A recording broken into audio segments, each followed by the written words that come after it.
মুআয ইবনে জাবাল রাদিয়াল্লাহু তাআলা আনহুকে রাসূল সাল্লাল্লাহু আলাইহি ওয়াসাল্লাম একবার ইমাম বানিয়ে পাঠালেন একটা এলাকায়। তো ওই এলাকার লোকেরা ছিল শ্রমজীবী সাহাবী, শ্রমজীবী। উট ব্যবহার করে সেখান থেকে কুয়া থেকে পানি নিয়ে খেজুর গাছের মধ্যে দিত। সারাদিন যখন কষ্ট করত, হার্ড ওয়ার্কিং করত, বিকেলে ক্লান্ত হয়ে পড়তো। তো উনি মাগরিবের নামাজে সূরা বাকারা দিয়ে একবার তেলাওয়াত শুরু করলেন। সূরা বাকারা কোরআনের সবচাইতে ছোট সূরা নাকি সবচাইতে বড়? তো উনি যখন বাকারা দিয়ে নামাজ শুরু করলেন, এক শ্রমজীবী সাহাবী এসে আর কন্টিনিউ করতে পারছেন না, এত লম্বা কেরাত কিভাবে পারবেন, তো ক্লান্ত শ্রান্ত পরিশ্রান্ত। উনি রেগে নামাজ ছেড়ে দিয়ে একা একা নামাজ পড়ে রাসূল সাল্লাল্লাহু আলাইহি ওয়াসাল্লামের কাছে যে অভিযোগ করলেন, নালিশ করলেন।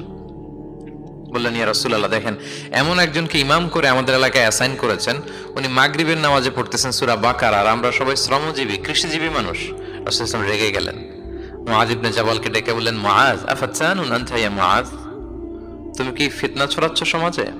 তোমাকে পাঠিয়েছি কমিউনিটির ইউনিটি ধরে রাখার জন্য। আফাতানুন আনতা ইয়া মুআয, হে মুআয, তুমি কি সাব্বিহ ইসমা রাব্বিকাল আ'লা এই সূরা পারো না? ওয়াশ-শামসি ওয়া দুহাহা এই সূরাটা পারো না? ওয়াদ-দুহা ওয়াল-লাইলি ইযা সাজা এটা মুখস্থ নাই? এই ছোট ছোট সূরাগুলো থাকতে তুমি বাকারা দিয়ে পড়তে গেলা কেন?